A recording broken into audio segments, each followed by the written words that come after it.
Hello guys, welcome back to our YouTube channel. स्वागत है आप सबका आपके अपने यूट्यूब चैनल पर।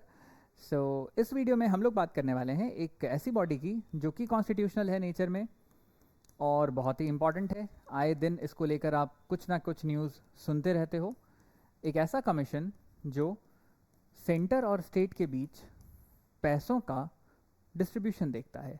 Division of taxes between centre and state, कितना शेयर स्टेट को मिलेगा पैसों का, जो कलेक्शन हुआ है, जो रिसीट आई है गवर्नमेंट के पास, उसका एक्सपेंडिचर का सारा प्रोस्पेक्ट्स देखना, ये सारे काम हैं हमारे फाइनेंस कमीशन के।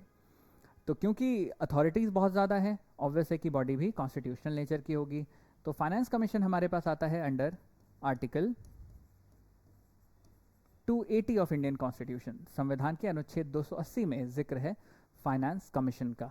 अगर हम बात करते हैं काम की, तो जैसा मैंने आपको बताया कि जो टैक्सेस का पैसा है उसका डिस्ट्रीब्यूशन देखना फाइनेंस कमीशन का काम है। Apart from that there are number of other task as well. जो कोई भी फाइनेंस का मैटर होगा उस पर यूनियन कैबिनेट को, प्राइम मिनिस्टर को ब्रीफ करते हैं फाइनेंस कमीशन के chairman as well as members. और राष्ट्रपति को भी अगर किसी मैटर पर एडवाइस चाहिए होता है तो वो फाइनेंस कमीशन को कभी भी समन कर सकते हैं और फाइनेंस कमीशन के चेयरमैन, मेंबर्स राष्ट्रपति के पास जाकर उनको भी किसी भी चीज़ पर जो व्याख्या करनी है वो करेंगे।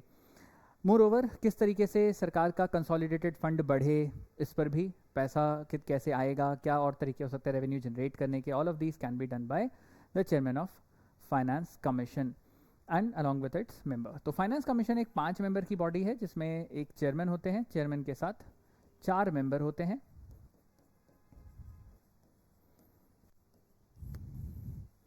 फाइनेंस कमीशन के चेयरमैन के पास बहुत ज़्यादा अथॉरिटी है, बहुत ज़्यादा पावर है, बिकॉज ये कॉन्स्टिट्यूशनल नेचर के हैं।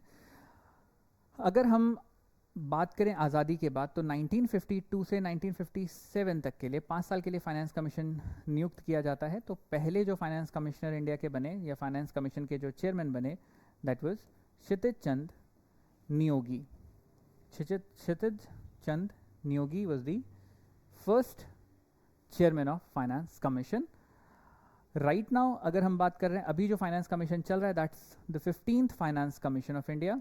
और 15th फाइनेंस कमीशन को हेड कर रहे हैं Nand Kishore Singh as it's chairman.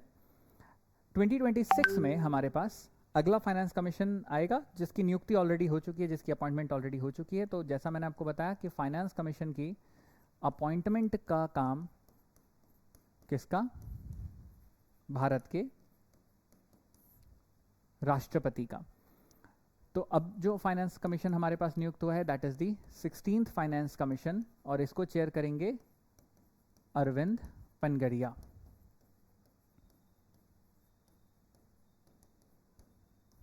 तो 5-5 साल के लिए फाइनेंस कमीशन बनता है और फाइनेंस कमीशन अगले 5 साल के प्रोस्पेक्ट्स को किस तरीके से सरकार ज़्यादा बेटर एफिनिटी, ज़्यादा बेटर कोहेजन के साथ काम कर सकती है, इसको इंश्योर करेगा फाइनेंस कमीशन। तो इतनी खास चीज़ें आपको जाननी थी। और फाइनेंस कमीशन के जो मेंबर्स हैं उनका रीअपॉइंटमेंट भी होता है।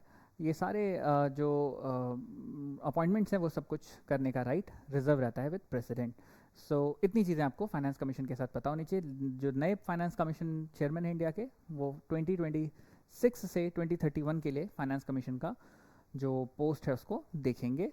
That's all in this video. मिलेंगे फिर एक नए टॉपिक के साथ एक नई वीडियो में। Till then take care, bye bye and thank you so much.